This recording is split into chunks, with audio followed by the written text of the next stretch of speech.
गएकोले वर्षमा एक दिन घुमाउन लान्छ, त्यो पनि पानी परेको दिनमा के। Hi guys, welcome back to my new blog. I hope सबैजना सन्चै आरामै हुनुहुन्छ होला। म पनि सन्चै छु। आज चाहिँ हामीहरू गएकोबाट नागासीमा पार्कमा घुम्नको लागि भनेर जाँदैछौँ। अनि आजको मौसम हेर्न सक्नुहुन्छ। घुम्न जाँदाकै दिनमा चाहिँ यस्तो नराम्रो मौसम गरिरहेको छ।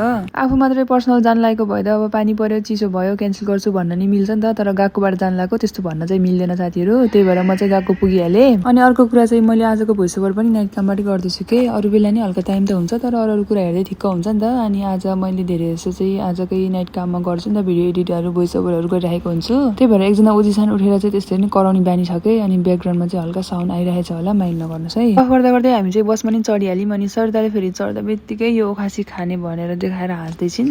आजको हाम्रो बस चालक चाहिँ केटी मान्छे हुनुहुन्थ्यो। अनि उहाँले चाहिँ रुल्सहरू सुनाउँदै हुनुहुन्छ, के गर्ने, कस्तो गर्ने, कति बेला पुगिन्छ भनेर सबै कुराहरू सुनाउँदै हुनुहुन्थ्यो यति बेला। अनि यो दिन पानी परे पनि झरी परे पनि रमाइलो चाहिँ एकदमै रमाइलो भइरहेको छ साथीहरू होइन। अनि आजको यो भोइस ओभर गर्दाखेरि चाहिँ बरु रमाइलो लागेको छैन कि जस्तो लाग्दैछ मलाई। के कस्तो हुँदैछ यसो कमेन्ट पनि गरिहाल्नुहोस् है।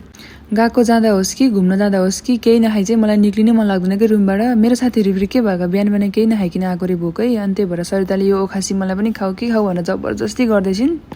मलाई चाहिँ हामी गाई गरेर आएको हो भन्छु, भनेको सुन्दै सुन्दैन। अनि हातको इसारा गरेर हामी गाई के गरेर आएको हो कि भनेको। अनि बल्ल चुप्लाएर बसिरहेछ। केही नखाइकन रुमबाट निक्लिन नसक्ने मै खन्छु हो कि मेरा साथीहरू नखाइकन निक्लिने अल्छी हुन् है। मैले बुझ्नै सकिनँ भनेर यसो गफ हान्दा हान्दै फेरि सेन्सेले 1500 रुपियाँको टिकट बाँड्दै हुनुहुन्छ।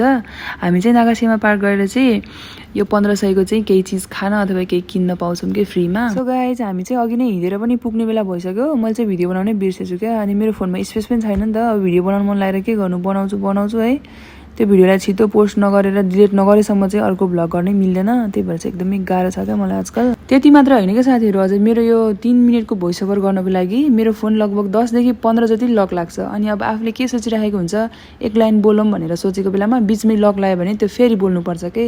अनि यस्तो देख्दाखेरि त मलाई भ्लग गर्नै मन लाग्दैन क्या, यस्तो इरिटेट लाग्छ गाइस। त्यही नै हो साथीहरू होइन। दुःखको कुरा सुनाए दुःखै हुन्छ, खुसीको कुरा सुनाए खुसी नै हुन्छ। त्यही भएर अब फेरि लागौँ हामी भ्लगकै सेचुमैतिर। किनभने यो भ्लग चाहिँ कसैको जबरजस्तीले गरेको होइन नि त, मेरो मर्जीले मेरो खुसीले गरेको कुरा हो।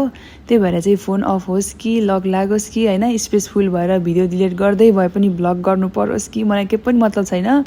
मतलब यति मात्रै छ कि मैले सोचेको जस्तै कुनै दिन यो भ्लग पनि सक्सेस हुनेछ र मेरो हातमा राम्रो फोन पनि हुनेछ। त्यो पुरा हुनुको लागि चाहिँ हजुरहरूको साथ सपोर्ट पनि चाहिन्छ। अनि मेरो आजको आउटफिट चाहिँ यस्तो छ, ग्रिन कलरको प्यान्ट लगाएको थिएँ मैले चाहिँ। अनि पानी परिरहेकै छ, हामी चाहिँ एउटा गेम खेलिहाल्यौँ सुरुमै। अनि यो बच्चाहरू खेल्ने जस्तो थियो, त्यही नि रमाइलै भइरहेको थियो। सिमसिम पानी परिरहेको भएर चाहिँ हल्का चिसो भइरहेको थियो। मलाई चिसोदेखि चाहिँ आजकल एकदमै डर लाग्छ के। अनि यो भिडियो चाहिँ हाम्रो साथीहरूले बनाइदिएको क्या परदेखि, कस्तो राम्रो देखेछ है।